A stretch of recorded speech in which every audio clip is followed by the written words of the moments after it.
Ang aming nakita, ang aming narinig, ang aming ibinabalita sa Pilipinas at sa buong mundo.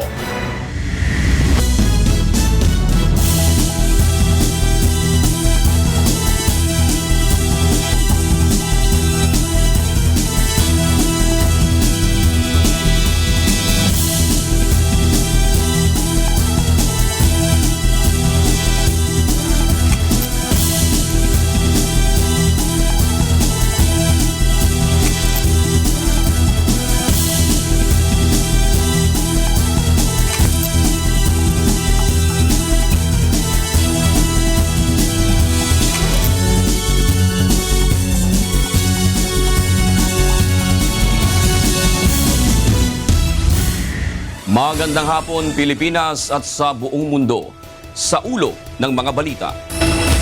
Ginawang breach of protocol ng Smartmatic sa pagbago sa script o program ng transparency server, iimbestigahan na ng Commission on Elections. Parish Pastoral Council for Responsible Voting nanindigang hindi naapektuhan ang integridad ng boto sa kabila ng issue sa transparency server. Transition Committee ni Pangulong Benigno Aquino III at Presumptive President Rodrigo Duterte magpupulong bago ang opisyal na pagpapalit ng termino. Huling pagdinig sa bail petition ni Andal Ampatuan Jr. itinakda ng Korte sa May 25. Counterterrorism ng bansa mapapaigting sa Defense Cooperation Agreement ng Pilipinas at France. Ngayon po ay araw ng Biyernes, ika-13 sa buwan ng Mayo taong 2016. Tayo po ay sabayang napapanood sa 1,360 satellite monitoring centers sa buong Pilipinas at sa buong mundo sa pamamagitan ng live streaming sa untvweb.com. Una sa ating mga balita ngayong hapon. Tulong muna bago balita! Nagtamo ng minor injury ang isang babaeng pasahero matapos ma-out of balance habang bumababa sa jeep sa U-turn slot area sa Quezon Avenue pasado alas 9 kaninang umaga. Nilapatan naman agad ng UNTV News and Rescue Team ng paunang Lunas ang pasahero at pinayuhang magpa-check up sa ospital kung may mararamdamang pananakit sa anumang bahagi ng katawan sa loob ng 24 na oras. Ayon kay Nasi Pilien, sinundan niya sa pagbaba ang naunang dalawang pasahero, subalit biglang umandar ang jeep. Sinabi naman ng jeepney driver na si Rogelio na hindi niya napansin na may bumababa pang pasahero. Ang U-turn slot na pinagbabaan kay Pilien ay hindi designated loading and unloading area.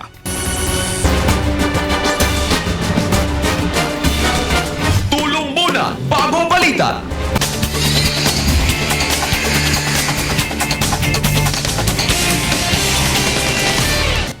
Iimbestigahan ng Commission on Elections ang nangyaring hindi pagsunod ng Smartmatic sa protocol sa pagbabago sa script ng programa sa transparency server sa PPCRV Command Center. Ito ang balita ni Victor Cozare. Nanindigan ng Smartmatic na walang epekto sa paglalabas ng resulta ng botohan ang correction sa script o program ng transparency server. Kanina ipinakita ni Marlon Garcia, project manager ng kumpanya, na ang adjustment na ginawa ay upang mapalitaw lamang ang letrang N sa pangalan ng ilang kandidato sa halip na question mark. Nothing was altered, there was no change in timestamps, there was no change in the amount of votes, there was no change in anything else, okay? Only replacing the question mark for the N. Ayon naman kay COMELEC Commissioner Rowena Guanzon, kahit hindi apektado ang paglalabas ng resulta ng botohan, lumabag sa protocol ang Smartmatic dahil hindi ipinagpaalam sa on-bank ang anumang gagawing pagbabago sa programa. Dahil dito, bumuo na ng isang komite ang COMELEC na mag-iimbestiga sa insidente. Smartmatic should have informed the Commission and Bank what is the problem, what are the consequences, and then gave us recommendations on how to fix it. They should not have touched that program without our prior knowledge and our official consent. Depensa naman ng Smartmatic, sa kanilang pagkakaalam, magpapaalam lamang sila sa on-bank kung major changes ang kanilang gagawin. Paliwanag ng project manager ng Smartmatic na si Marlon Garcia, 2 password ang kailangan munang ipasok upang makapagsagawa ng correction sa isang program. Isang password ang hawak ng Smartmatic at isa naman ang hawak ng COMELEC. There was COMELEC authority to access the systems, yes, because we need to have both passwords. I would like to know what they said to the COMELEC employee such that she or he gave the password. I am still saying that this is unauthorized. Ngunit para kay dating COMELEC Chairman Sixto Brillantes, hindi na kailangang palakihin pa ang issue dahil ang opisyal na canvassing para sa presidente at vice-presidente ay sa Kongreso isasagawa. Iimbestigahan yung Smartmatic, that's your partner in the entire system. You're practically putting a cloud of doubt on the very system of elections. You're going to sue or investigate your own partner. Ayon kay Commissioner Guanzon, pag-aaralan pa ng on-bank kung ano ang ipapataw na parusa sa Smartmatic at kabilang na dito ang posibilidad na i-disqualify na ang naturang kumpanya sa paglahok sa mga darating pang kontrata. Victor Cosare, UNTV News, Worldwide.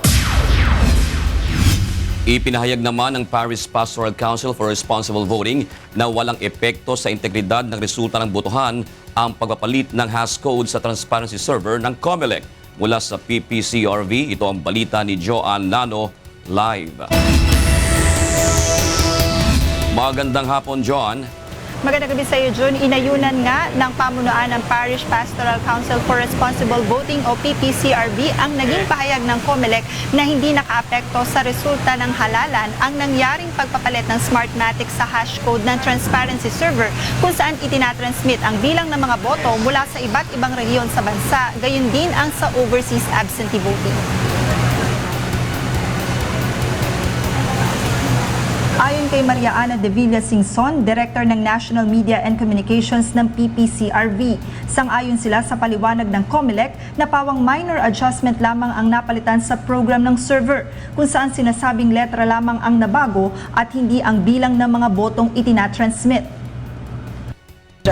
Smartmatic, specifically Marlon Garcia, spoke about pinag-usapan niya yung procedures na nangyari sa hashcode at rineassure niya tayong lahat na wala naman na-affect na integridad ng vote, no?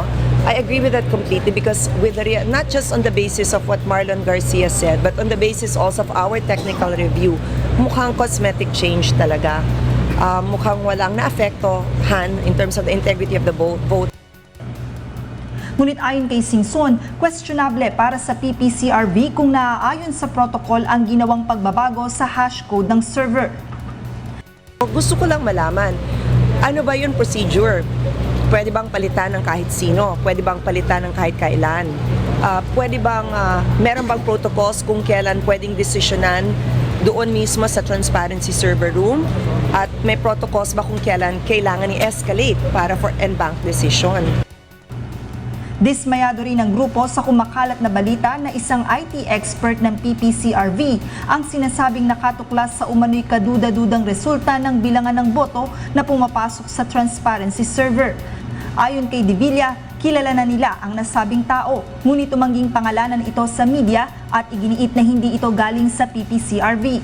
Sa salaysay ni Singson, sinabi nito na Lunes ng gabi noong May 9 nang magtungo sa PPCRV Command Center ang mga kinatawan ng COMELEC at Smartmatic kung saan nangyari ang sinasabing pagpapalit ng hashcode. May 10 ang bumisita rin sa lugar ng transparency server ang ilang political parties, kasabay rin ang paglabas ng pahayag ng kampo ni Senator Bongbong Marcos sa umano'y questionabling resulta sa bilangan ng mga boto. Ngunit ayon sa PPCRV ay agad rin silang nagpasa ng report sa COMELEC noong May 11 hinggil sa nasabing pangyayari upang maipaliwanag ang naturang issue. Samantala, June, puntahan naman natin itong resulta ng partial unofficial count na isinasagawa dito sa PPCRV Command Center. As of 4:45 ngayon hapon, May 13, itong sa presidential race, nasa 90,360 na mga clustered precincts ang nakapag-transmit ng kanilang mga boto o katumbas yan ng nasa 95.87% na transmission rate. Habang dito naman sa vice presidential race, nasa 90,457 pa na mga clustered 957 na mga clustered precincts na ang nakapag-transmit ng kanilang mga boto o katumbas yan ng 95.95% ng transmission rate. At kanina nga, batay nga sa pinakahuling update pa rin sa atin ng PPCRV, pinakamalaking bulto pa rin ng mga boto na ating hinihintay na ma-transmit ay yung manggagaling sa overseas absentee vote. June? Maraming salamat, Joan Nano, nag-uulat ng live mula sa PPCRV Command Center. Itinanggi ng Malacanang na nasa vacation mode na si Pangulong Benigno Aquino III mahigit isang buwan bago matapos ang kanyang termino. Ito ang balita ni Nel Maribuhok. Nagsisimula na mag-impake ng kanilang mga gamit ang ilang mga miyembro ng gabinete ni Pangulong Benigno Aquino III ngayong nalalapit na ang pagtatapos ng termino ng Administrasyong Aquino.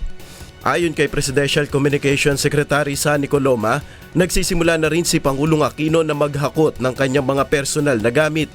Mismo ako, ako yung nag-umpisa ng mag-imis o yung mga pwede nang ayusin o pwede nang natural lang naman yan dahil hayag naman kung kailan aalis. Nasa lugar din naman yung paghandaan na ito. Sa kabila naman nito, itinanggi ng Malacanang na nasa vacation mode na sila lalo na si Pangulong Aquino. Pagkatapos ng eleksyon, ngayong araw lamang uli nagkaroon ng 2 official schedule ang Pangulo. Pagtatanggol ng Malacanang, hindi maaaring magpabaya si Pangulong Aquino dahil napakaraming Pilipino ang nagtatrabaho at naninirahan sa ibang bansa na umaasa sa tuloy-tuloy na serbisyo ng pamahalaan. Kaya't patuloy niyang ginagampanan ang kanyang tungkulin. Marami pa rin naman pong mga state papers o policy matters na dumadaan sa kanyang lamesa, sa kanyang harapan. At ginugugol po niya yung panahon para makompleto po yung kanyang paglilingkod sa ating mga mamamayan. Nel Maribuhok, UNTV News Worldwide. Samantala, abala na ang kampo ni Presumptive President Rodrigo Duterte sa pagbabalangkas sa listahan ng magiging miyembro ng gabinete.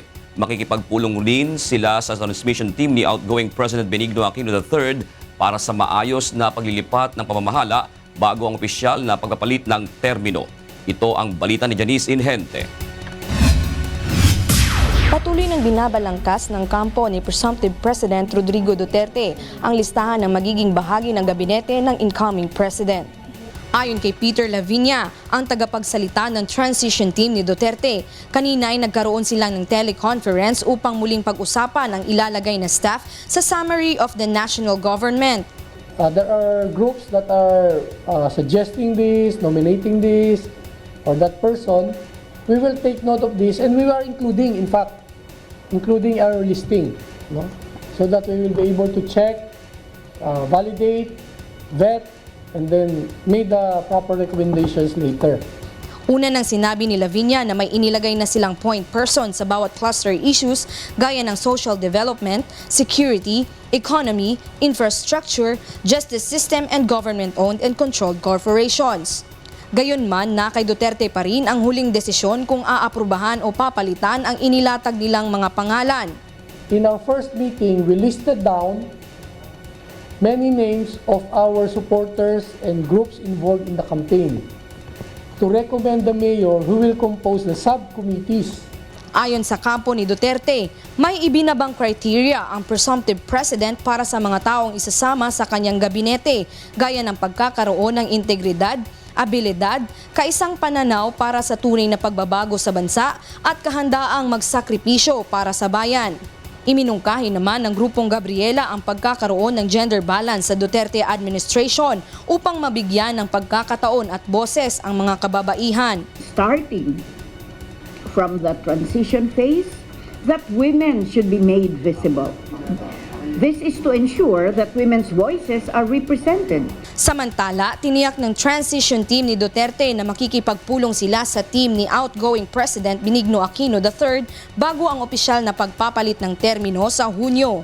Ayon kay Lavinia, tumawag na si Pangulong Aquino kaugnay ng pulong ngunit hindi nito nakausap si Duterte dahil wala itong dalang telepono sa lugar kung saan ito kasalukuyang nagpapahinga. Sa Lunes ay inaasahang magkakaroon ng public appearance si Duterte para tumanggap ng bisita at mga pagbati. Mula dito sa Davao City, Janice Inhente, UNTV News Worldwide.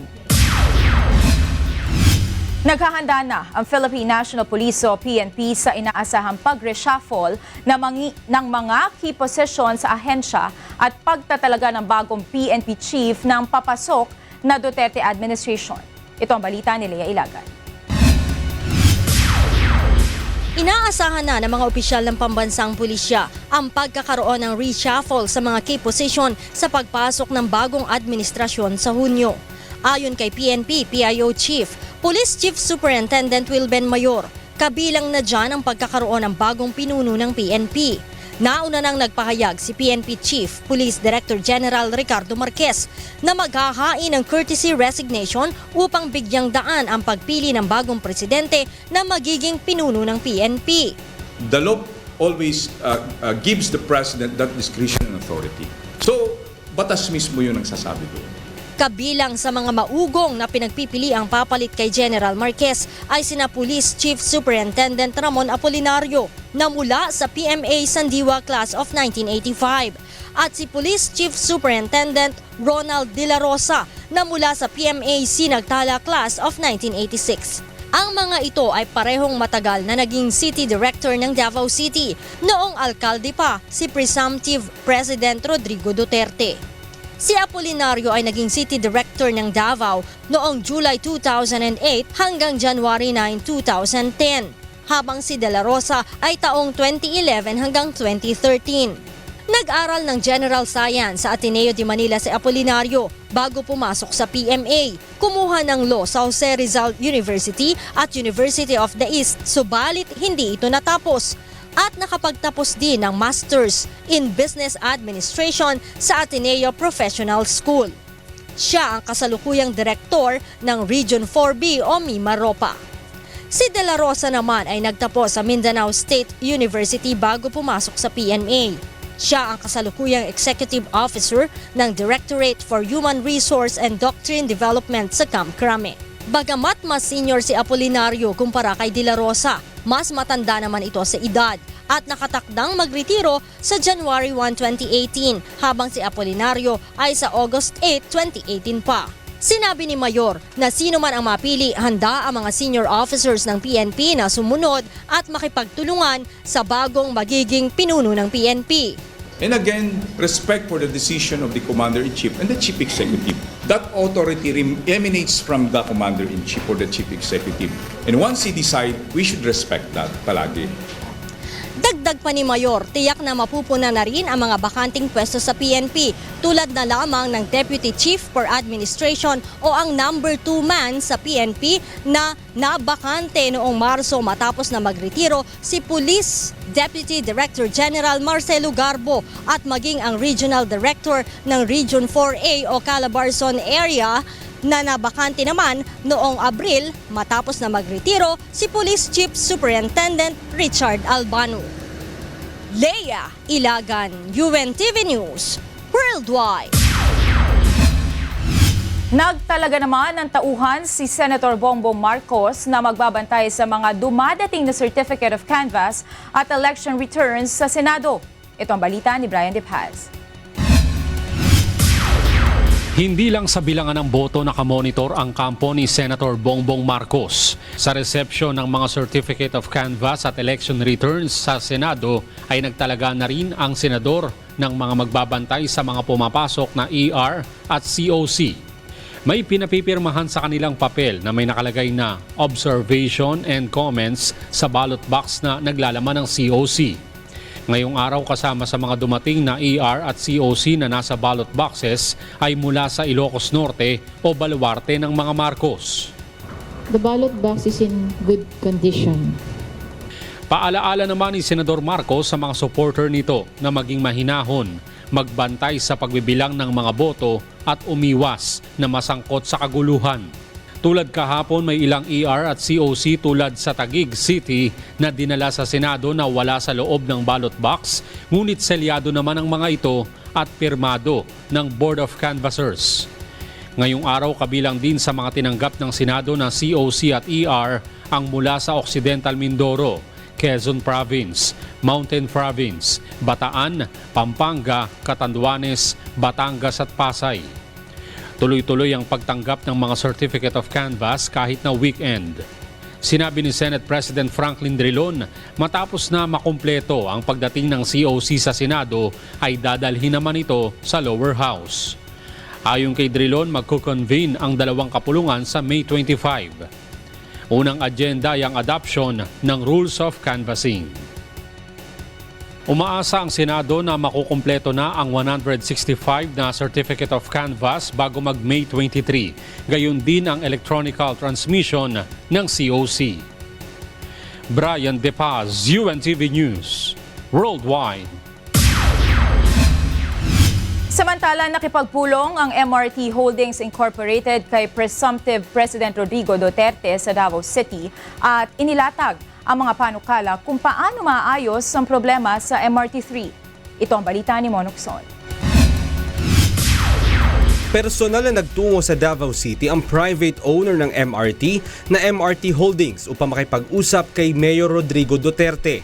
Ipiniresinta ng MRT Holdings sa Davao City Mayor ang kanilang solusyon upang maayos na ang matagal na problema sa MRT. Ayon kay Bob Sobrepeña, chairman ng MRT Holdings, positibo ang tugon ni Duterte at nais talaga nito na mawala ang mahabang pila sa mga istasyon ng MRT. Isa sa panukala ay ang fast-track rehabilitation na tatagal ng 9 na buwan. Kasama rin dito ang pag-upgrade sa signaling system at pagpapalit ng mga riles. Ayon sa MRTH, i-check rin nito ang mga Dalian train kung totoong pumasa ito sa testing.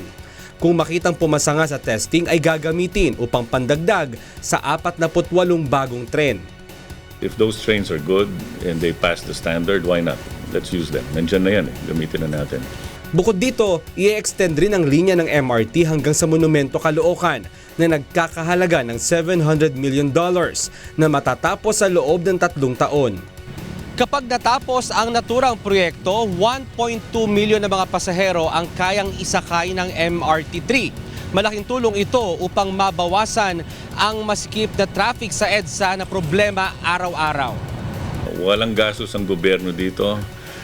Yung MRT3 system, aayusin natin, dadagdagan natin ng bagon. Gusto namin makita na 1.2 million na pasahero ang sumakay dyan sa MRT3. Tiwala ang MRT Holdings na ito ang magiging simula ng tuloy-tuloy na pagbabago sa sistema ng MRT3. Sa susunod na linggo ay muling makikipagpulong ang MRT Holdings kay Mayor Duterte, kasama na ang Sumitomo Corporation. Mon Hokson, UNTV News Worldwide. Umaasa naman ang buong pambansang pulisya na tutuparin ni presumptive President Rodrigo Duterte ang kanyang mga ipinangako para sa mga pulis noong panahon ng kampanya. Ito ang balita ni Lea Ilagan. Naniniwala si Philippine National Police PIO Chief, Police Chief Superintendent Wilben Mayor na malaki ang maitutulong kung matutupad ang mga pangako ni presumptive President Rodrigo Duterte. Katulad ng proteksyon para sa mga pulis na nakapapatay ng kriminal habang tumutupad sa kanilang tungkulin. Protection in the sense that una-una is yung sa kaso. Kasi karamihan, ang basic example dyan is kung nagkakanda kami ng rape, and then automatic yung may kaso kagad kami. And napakarami namin kaso sa ombudsman. Hindi naman ito ang magre-resulta ng pang-aabuso ng mga pulis. Sa huling datos ng PNP Legal Service, tumaas ang bilang ng mga pulis na may kaso noong 2015 na umabot sa 202. Kumpara sa 82 noong 2014 at 24 lamang noong 2013. Karamihan sa mga kasong ito ay harassment, trespassing, robbery at extortion. Malaking bagay yun sa police. That because the presumptive president is sa ngayon is always thinking of the welfare and morale of the Philippine National Police. And it gives us, of course, the motivation to do more. Sinabi ni Mayor na sa dami ng mga may kaso kulang ang mga abogadong pulis na aabot lamang sa 100 at maisa sa katuparan lamang ang proteksyon ng mga pulis kung palalakasin ang legal service ng PNP. Natuwa naman ang PNP at inaasahan ang pangakong itataas ang sahod ng mga pulis. Sabi nga, kung ang pamilya namin ay napapangalagaan ng ating gobyerno is the more na yung bawat isa sa amin is magpe-perform ng maayos. Alam ng PNP na sakaling tuparin ni Duterte ang kanyang pangako, Ang kapalit nito ay ang maayos na pagtatrabaho ng pulis. Leia Ilagan, UNTV News, Worldwide. Samantala, ang reaksyon ng mga netizens sa katapos na halalan ang ating bigyan daan kasama si Talia Javier. Magandang gabi sa iyo, June. Nag-trending ngayong araw na ito ang salitang Smartmatic dahil na rin sa lumabas na mga issue. Narito ang reaksyon ng ilan sa ating mga netizen. Ang sabi ng ating kasamang si Warren Ryan, I know nothing about codes and stuff, but I know for a fact that we Filipinos are in doubt right now because of that move of Smartmatic. Ang sabi ni Paul Dizon, that's why their company name is Smartmatic and not Wisematic. I smell something fishy going on. Ang sabi naman ni Frances, Smartmatic, more like smart magic or cheat magic. Aba! Ang ating kasamang si Jane Yu, it's about time. We need a COMELEC that won't echo Smartmatic's explanations but will really get to the bottom of this. Ayon naman kay Marvin Louis Orbeta, hashcode change not by COMELEC but by Smartmatic. It's only right to conduct an investigation. Yan muna ang reaksyon ng ating mga netizen. Balik muna sa inyo, June. Maraming salamat, Talia. Susunod sa Ito Ang Balita. Produksyon ng palay at bigas sa first quarter ng 2016 bumaba. Kauna-unahang AIDS hour sa mundo ilulunsad bukas dito sa bansa bilang paggunita sa mga namatay sa HIV/AIDS.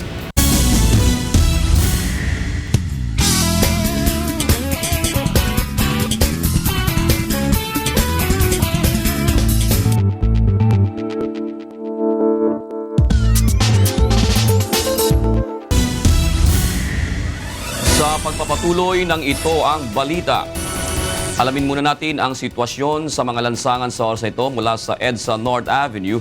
Ito ang balita ni Mon Hocson live. Magandang hapon, Mon. Magandang hapon, June, Biyernes at marami sa ating mga kababayan uuwi sa mga probinsya ngayong araw na ito. Tingnan natin kung traffic na ba dito sa area ng North Avenue going po dyan sa may area ng Muñoz. Sa mga uuwi po sa kanilang mga probinsya, araw po ng Biyernes, wala mo naman masyado magiging sagabal sa inyong pagbiyahe kung kayo po ay dadaan ng North Luzon Expressway via North Avenue. Pero mas maganda pa rin, syempre, dumaan ngayon dito sa may Mindanao Ave dahil wala rin naman traffic kumpara po dito sa papunta sa may area ng Balintawak.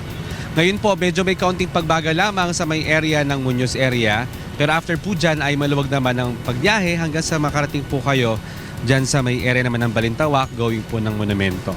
Sa mga pupunta naman southbound lane, kung galing po dyan sa may area ng Caloocan, Monumento, wala po magiging problema sa inyong pagbiyahe hanggang makarating kayo dyan sa may kanto naman ng Roosevelt. Dito naman sa may area ng North Ave at hanggang sa may MRT station po, wala rin problema. Subalit, handa po tayo dahil dyan pa lamang sa may area ng Kamuning, flyover going po ng Cubao, southbound lane. Moderate to heavy traffic po tayo hanggang makarating po kayo dyan sa may area naman ng Farmers at dyan sa may Santolan. Medyo bibilis lamang po ang pagbiyahe, makalagpas po dyan sa may Ortigas area. Subalit ito pong area going po ng Buendia at ng Ayala, moderate to heavy traffic po tayo. Tuloy-tuloy na po yan hanggang sa may area ng Magallanes at dyan sa may area ng TAF.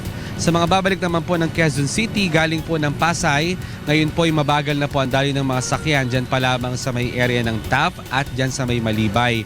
Ito Magallanes Interchange, mabagal na rin po ang daloy ng mga sasakyan, moderate to heavy traffic po tayo hanggang makarating kayo ng Ayala at dyan po sa may Buendia. Yan pong traffic na yan, tuloy-tuloy na po yan hanggang sa may Orense, dyan sa Pioneer, dyan sa may Boni, Shaw at sa may Ortigas area. Maluwag naman po itong Ortigas flyover, medyo umuusad naman hanggang sa may White Plains, subalit mabagal na po pagdating po dyan sa may area ng Main Avenue going po ng Cubao. Bibilis lamang po makalagpas ng Mega Q-Mart at ng Kamuning flyover at hanggang dito po ngayon sa inyo nakikita, North Avenue, maluwag po at walang magiging problema.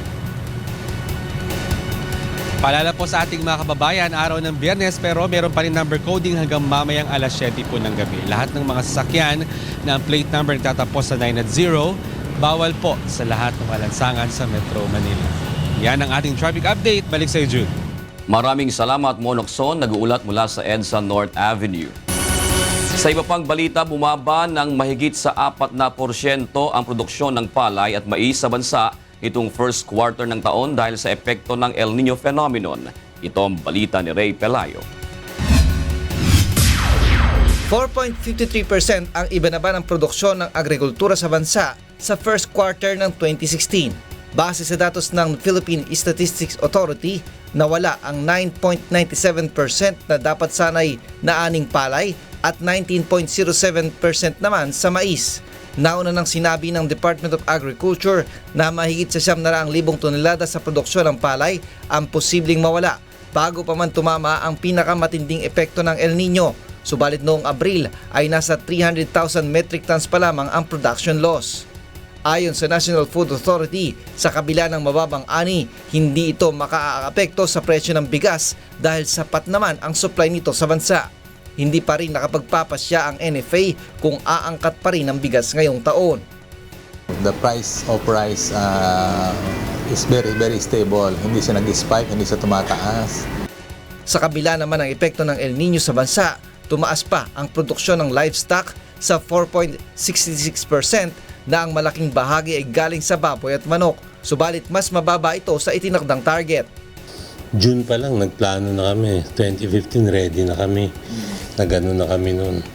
Naghanda na kami ng mga pagkain, tanim. Tapos yung aming mga breeder, pinarami na namin.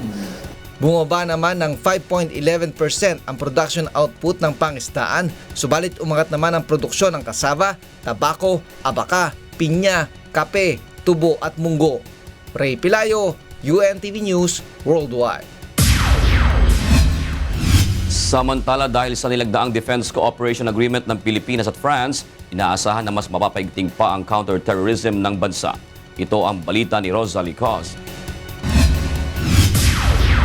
Nilagdaan ni Defense Secretary Voltaire Gasmin at French Ambassador Thierry Martou ang Defense Cooperation Agreement ng Pilipinas at Pransya. Ito ang magsisilbing balangka sa kooperasyon ng Pilipinas at France pagdating sa usapin ng depensa. Noon pang 2014 nagsimula ang negosasyon ng dalawang bansa kaugnay sa defense cooperation. Sa ilalim ng kasunduan, magkakaroon ng dalawang bansa ng high-level dialogues, defense policy consultations, pagbisita ng defense authorities, education at training exchanges ng militar at maging ang defense industry. Ayon kay Defense Secretary Gasmin, sa pamamagitan ng kasunduan ay lalo pang lalakas at titibay ang ugnayan ng dalawang bansa sa pagharap sa mga hamong may kaugnayan sa pagtatanggol sa bansa. Noong nakalipas na taon, naharap sa malaking suliranin ng terorismo ang France dahil sa mga pag-ataking inilunsad ng mga pinaniniwalaang miyembro ng ISIS. Bukod naman sa pagresolba sa isyu ng terorismo, naniniwala si Secretary Gasmin na mas mapapaigting din ng Pilipinas ang humanitarian assistance, disaster response at maritime security.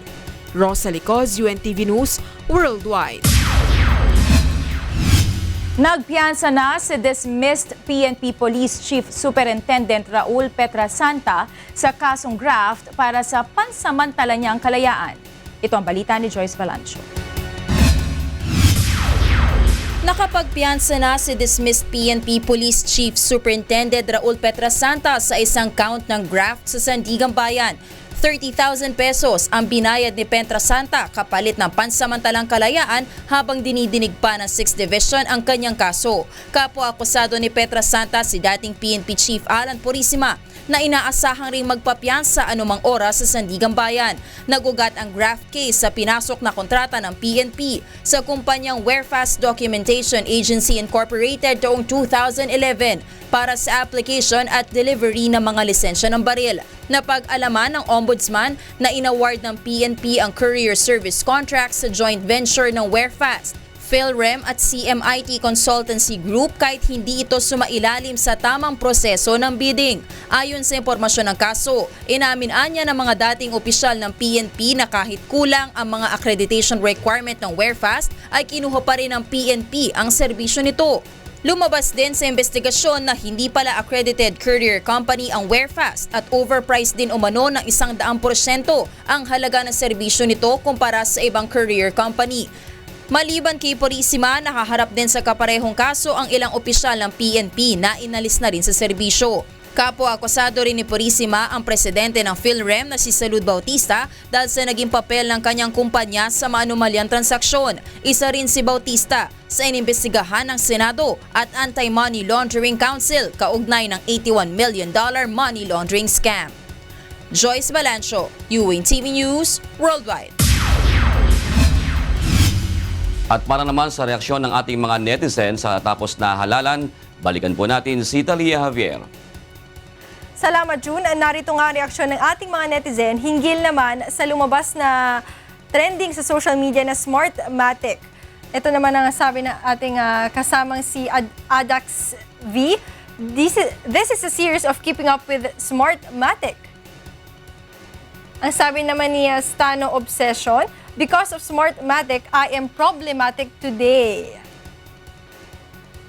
Ayon naman kay Bernie Heng, COMELEC, saan po galing ang binasurang resibo ng Smartmatic VCM? Dapat bang itapon ito kahit di pa tapos ang bilangan? Ang sabi naman ni Rain Gamboa, if you can change one letter, you can change all letters. Yan po muna ang reaksyon ng ating mga netizen. Balik muna sa inyo, June.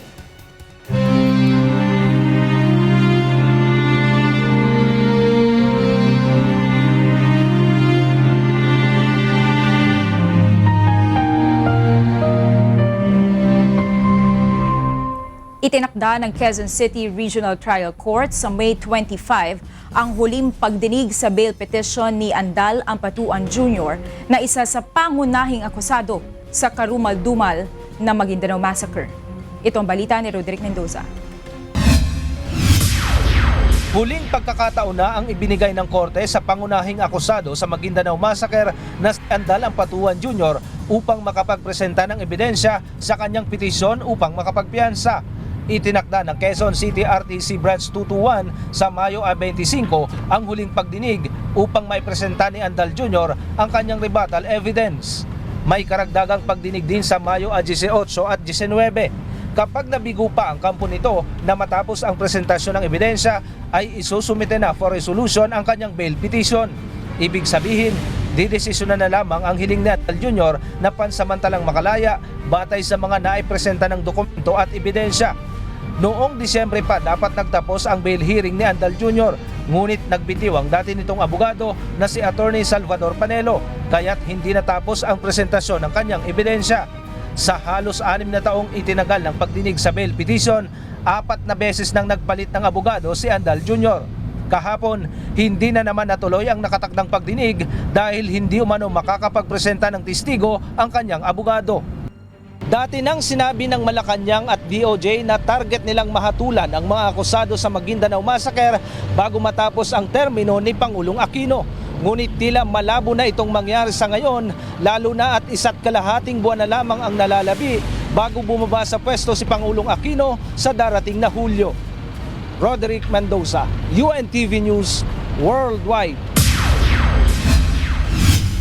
2,300 at 63 araw na po ang nakalipas mula na maganap ang malagim na Maguindanao Massacre.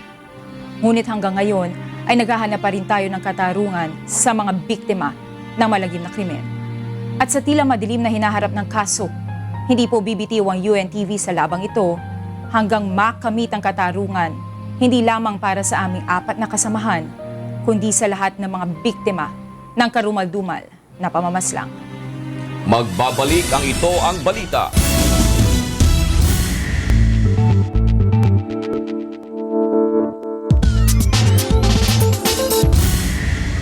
Nagbabalik ang Ito Ang Balita.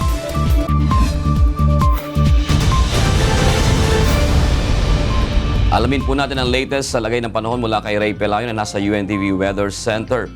Ray, magiging maalinsangan pa rin ba ang weekend natin ngayon? Magandang gabi Jun at sa ating mga kasambahay. Expect pa rin natin na itong weekend natin ay magiging maalinsangan. Pero may mga lugar na medyo lalamig, maampat yung alinsangan dahil lalo na sa may katimugang bahagi ng Mindanao. Umiiral na ngayon itong intertropical convergence zone. May mga pag-ulang maranasan sa lugar na yan at of course yung dulong hilagang Luzon, Jun. Sige Ray, ibigay mo na ang magiging lagay ng panahon sa magdamag. Narito po ang magilagay ng panahon sa mga susunod na oras. Yung pong tinatawag natin na tail end of a cold front, nakaka-apekto pa rin po sa may dulong hilagang Luzon. Samantalang ito pong southern Mindanao ay apektado po nitong tinatawag naman natin na intertropical convergence zone. At ayon po sa forecast ng Pag-asa, mga kasambahay, ang area po ng Metro Manila at malaking bahagi ng Luzon, makakaranas pa rin po ng bahagyang maulap hanggang sa maulap na papawirin. May mga tsansa na magkakaroon po ng isolated thunderstorms, pero yung mga isla po ng Batanes, Calayan at Babuyan ay makakaranas po dyan ng mahina hanggang sa katamtamang pag-ulan. Ang heat index forecast ng Pag-asa bukas sa may Metro Manila, maaari pa rin po umabot ng 41.2 degrees Celsius. Halos 42 po sa may area ng Tuigaraw, sa Baguio po 26.4 at sa may area po ng Puerto Princesa, Palawan 39 degrees Celsius. Maganda po ang lagay ng panahon sa may Visayas area at makakaranas lamang po dyan ng isolated thunderstorms lalo na pagdating po ng hapon o kaya po ay gabi. Ang heat index forecast sa Iloilo City medyo maalinsangan pa rin po, 40 degrees Celsius. Metro Cebu 38.5 at sa may area po ng Tacloban City 36.8 degrees Celsius. Ilang lugar po sa Mindanao ang makulimlim ang lagay ng panahon dahil nga po sa ITCC, makakaranas po ng light to moderate rains ang area po ng South Cotabato at Davao del Sur. Samantalang mas malaking bahagi po ng Mindanao, may mga chance po na magkakaroon lamang ng isolated thunderstorms. Ang heat index forecast ng Pag-asa sa Metro Davao at Zamboanga City mahigit po sa 38 degrees Celsius. Ang Cagayan de Oro City 36.8 degrees Celsius. Ang ating pong sunrise 5:29 AM, atin naman pong sunset 6:16 PM. Yan ang ating ulat panahon. Umulan man po't umaraw, huwag nating kalilimutang pasalamatan ang Diyos na lumalang. Balik sa inyo dyan, studio. Maraming salamat Ray Pelayo, nag-uulat mula sa UNTV Weather Center. Sa iba pang balita, kumpiyansa ang PDP laban na makakuha ito ng sapat na bilang upang makuha ang speakership sa darating na 17th Congress. Ito ang balita ni Grace Casin. Nakakatiyak ang PDP laban na makakakuha ito ng sapat na bilang upang makuha ang speakership post sa 17th Congress. Ayon kay Davao del Norte 1st District Congressman-elect Pantalon Alvarez na pambato ng LP sa pagka-speaker, maraming kongresista ang nagpahayag na lilipat na sa PDP laban. Kabilang narito ang mga opisyal at miyembro ng Liberal Party. Meron din. And they have signified their willingness to transfer to PDP laban. Ang Party List Coalition sa Kamara ay nagpaabot na rin ng suporta kay Duterte. Ayon kay Ako Bicol Party List Representative Rodel Batocabe, handa silang suportahan ang mga isusulong na panukalang batas ng Duterte administration sa Kamara. Sa ngayon, sinabi ni Alvarez na pangunahing prioridad ng PDP laban sa Kamara ay ang pagsusulong ng federal form of government. Ayon kay Alvarez, lalong naghirap ang bansa sa unilateral system. Sa unilateral system, nagre-remit ang provincial government ng kita nito sa National Treasury na siya ring nagpapasya kung magkano ang ibibigay na pondo sa bawat probinsya. Samantalang sa federal form of government, mas makikinabang ang bawat isang Pilipino dito dahil ang income ng isang probinsya ay pakikinabangan ng mga mamamayan na naninirahan dito. Matagal na po nating sistema ito, panahon pa ng Kastila. Wala pong nangyari sa bansa, nagkawindang-windang tayo. And ang federal form of government naman, baliktad, kabaliktaran. Yung pera ng probinsya, yung income ng probinsya, may iwan sa probinsya at magre-remit na lang sila ng certain amount. Dagdag pa ni Alvarez, sa ilalim ng federal form of government, hindi na kailangan pa ang basic law for the Bangsamoro Autonomous Region. Si Alvarez ay naging miyembro ng 10th Congress mula 1998 hanggang 2001 sa ilalim ng Administrasyong Arroyo. Pagkatapos ng kanyang termino bilang kongresista, ay nagsilbi ring kalihim ng DOTC. Base sa rules ng Kamara, sa pagbubukas ng 17th Congress ay maghahalala mga miyembro nito ng bagong House Speaker. Ang makakakuha ng may pinakamaraming boto ang magiging House Speaker at ang sumunod sa bilang ay magiging Minority Leader. Grace Casin, UNTV News, Worldwide. Ilulunsad bukas ang kauna-unaang AIDS Hour sa mundo sa Quezon City Memorial Circle na naglalayong mapaigting ang kampanya sa pagsugpo sa nakamamatay na sakit. Ito ang balita ni Ito Miguel. Natuklasan ang pagkakaroon ng AIDS sa bansa taong 1984 at base sa ulat ng HIV/AIDS Art Registry of the Philippines, may 1,675 na mga Pilipino na ang namatay dahil sa sakit na ito. Bilang pag-alala naman sa mga kababayan nating namatay sa AIDS, ilulunsad ang First AIDS Hour sa Quezon City Memorial Circle bukas ng alas 6 hanggang alas 7 ng gabi. Ang Candlelight Memorial ay isasagawa sa pakikipagtulungan ng Department of Health sa local government unit ng Quezon City at sa Philippine AIDS Candlelight Memorial o PACM. So meron tayong countdown. This year, papatayin lahat ng ilaw sa buong Quezon Memorial Circle and then the city symbol turns into a candle. Mula January 1984 hanggang March 2016, nasa 32,647 HIV o AIDS cases na ang naitala sa bansa. Hinihikayat ng kalihim ng Department of Health na magpasuri at sumailalim sa check-up ang ating mga kababayan na may sintomas ng HIV o AIDS, gaya ng skin rashes, pamamaga o pagkakaroon ng lymph nodes sa ilang bahagi ng katawan at pagkakaroon ng problema sa reproductive health cycle ng isang babae. Sa atin kasi voluntary. We would not like to make it mandatory, but of course, enticing the people to come and know their status is helping us identify where the patients are, and it will also help us protect their previous contacts para at least alam mo yung risk. Hiniling rin ng kalihim ng DOH na wag laitin ang sinumang may HIV o AIDS. Isa sa mga isinusulong ngayon ng kagawaran ang implementasyon ng Reproductive Health Act at ang pagtuturo ng age-appropriate sexual education sa mga paaralan upang mabigyan ng wastong kaalaman ang mga kabataan sa mga panganib na naidudulot ng HIV, lalo na at karamihan ng mga nagkakaroon nito ay mula 15 taong gulang pataas. Sa ngayon, may mahigit na 20 HIV treatment hubs sa buong bansa at mga social hygiene clinics kung saan maaaring magpasuri ng libre ang mga kababayan nating hinihinalang may HIV o AIDS. Para sa ilan pang katanungan kaugnay ng DOH testing centers at impormasyon tungkol sa HIV o AIDS, maaaring tumawag sa hotline numbers 02-651-7800, local 2550 o tawagan ang mga numerong 0928-908-6288. 097-713-12046 o 0915-427-3407. Ito Miguel, UNTV News Worldwide.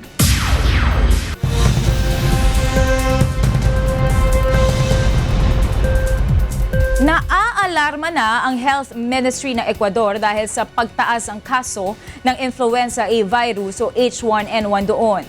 Samantala, umalis na ng Presidential Palace si suspended Brazilian President Dilma Rousseff habang sisimula na ang 6 na buwang impeachment trial laban sa kanya. Yan at iba pang balitang abroad sa ulat ni Raymar Orejenes. Sa Brazil, nilisan na ni suspended Brazilian President Dilma Rousseff ang Presidential Palace sa Planalto sa Brasilia.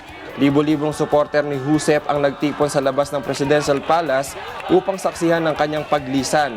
Matapos ang 22 oras na Senate session kagabi, 55 sa 81-member Senate ang pumabor sa impeachment ni Rousseff dahil sa paglabag nito sa accounting rules ng pamahalaan. Pinabulaanan naman ni Rousseff ang paratang at sinabing wala siyang nagawang mali at ipaglalaban ang kanyang karapatan hanggang matapos ang kanyang termino.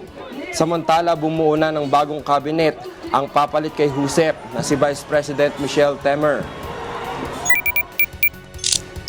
Sa Turkey, 4 na pinaghihinalaang suicide bombers ang nasawi at 17 ang nasugatan sa pagsabog ng isang village sa Turkey. Ayon sa Interior Ministry ng Turkey, isang maliit na truck na puno ng explosive ang pinasabog sa Sarikamis District.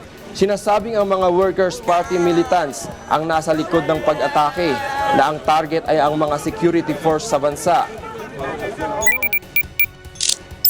At sa Ecuador, Kinumpirma ng Health Ministry ng bansa na umabot na sa 39 ang bilang ng mga nasawi sa influenza A o H1N1 dito sa Ecuador simula pa noong Abril.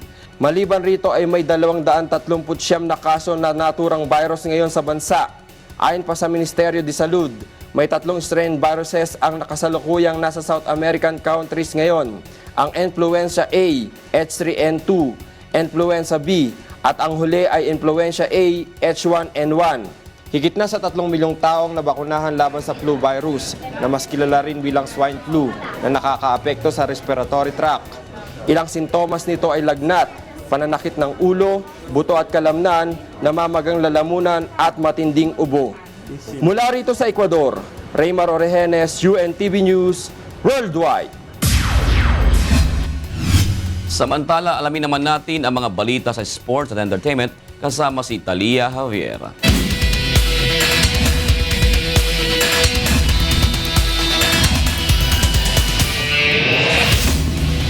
Salamat, June. Bumawi si Novak Djokovic sa napakasamang simula sa kanyang third round match sa Italian Open at nagawang tiklupin si Thomas Bellucci 0-6, 6-3, 6-2. Dahil sa panalo, umusad na si Djokovic sa quarterfinals kontra kay Rafael Nadal. Nauna rito, pinadapa ng 5th seed na si Nadal si Australian Nick Kyrgios 6-7, 6-2, 6-4. Samantala, humakbang na rin si Andy Murray sa quarterfinals sa pamamagitan ng straight sets victory kay Gerry ng France 6-0, 6-4. Si David Goffin ang makakasagupa ni Murray sa quarterfinals. Tinalo ni Goffin si 8th seed Thomas Berdych 6-0, 6-0.